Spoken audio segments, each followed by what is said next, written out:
Babati na Manyara kutakuwa kuna kapu la Ally Kamwe. Tutamchangia kwa sababu msemaji wetu alikuwa anapigania klabu ya nembo hii. Msemaji wetu alikuwa anahamasisha maana yake kuwa kuna ungwana kwenye mpira. Msemaji wetu alikuwa anahamasisha hataki timu fulani ipendelewe. Kwa kufanya hivyo, kwa kufanya double standard, bodi ya ligi na TFF wameamua kumpa adhabu ya milioni 5. Adhabu ya fedha hiyo italipwa na wanachama na mashabiki wa klabu ya Yanga. Tutaanza leo. Baada mpaka Jumatatu patikane milioni 5 tukaombe TFF. Haiwezekani mtu aseme ukweli muweze kukimbia. Hii leo kwa Ally Kamwe inawezekana kesho akaja kufungiwa rais au makamu au wajumbe kamati ya utendaji. Hii ni jambo la wanayanga kokote.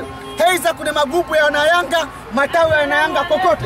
Mchange kwa ajili ya kwenda kulipa faini ya milioni 5 ambayo ameonewa msemaji wetu. Sisi kama mashabiki na kama wanachama hatutakubali kiongozi wowote wa klabu hii aonewe katika hali hii. Na mimi tukasema siku ya Jumatatu kuanzia leo mpaka Jumatatu tutachanga hiyo milioni 5.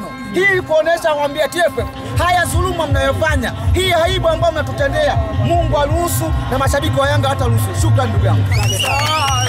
Hiyo mmeweka vingilio vikubwa zaidi ili kuwakomesha watu wa Babati maana yake wasione mechi bora katika kuta za Tanzania. Lakini sinawaambia watu wa Babati, hii Yanga unaweza kuiona mara moja tu kwa mwaka. Na hii mmepata bahati ya kuona wachezaji wakubwa Stefan wasikia, wakina Pakome, yes, wakina Clement Mzize, wakina Prince Dube.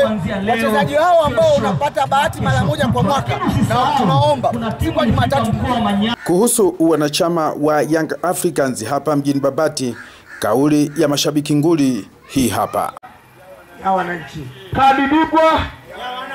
Bwana wananchi, wana Yanga wa hapa Babati, Manyara bwana, sogea katika maeneo ya Manyara Raha. Tuko hapa leo kuanzia mida hii, kesho kutwa kuhakikisha unapata kadi yako ya wanachama, unakuwa mwanachama halali wa klabu ya Yanga. Tunashukuru sana klabu yetu Young Africans kurahisisha zoezi la kujisajili na kuwa mwanachama kwa kuleta huduma ya kujisajili katika eneo letu. Basi sogea maeneo ya Manyara Raha hapa uweze kujisajili na kupata kadi yako ya wanachama. Tongo kujisajili.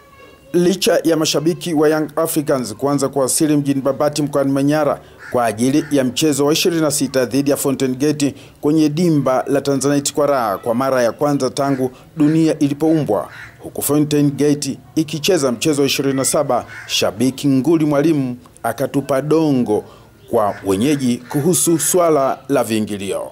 Hiyo mmeweka vingilio vikubwa zaidi ili kuwakomesha watu wa Babati maana yake wasione mechi bora katika kuta za Tanzania. Lakini sinawaambia watu wa Babati, hii Yanga unaweza kuiona mara moja tu kwa mwaka.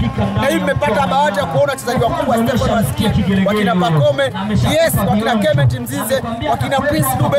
Wachezaji hao ambao unapata bahati mara moja kwa mwaka na tunaomba siku ya Jumatatu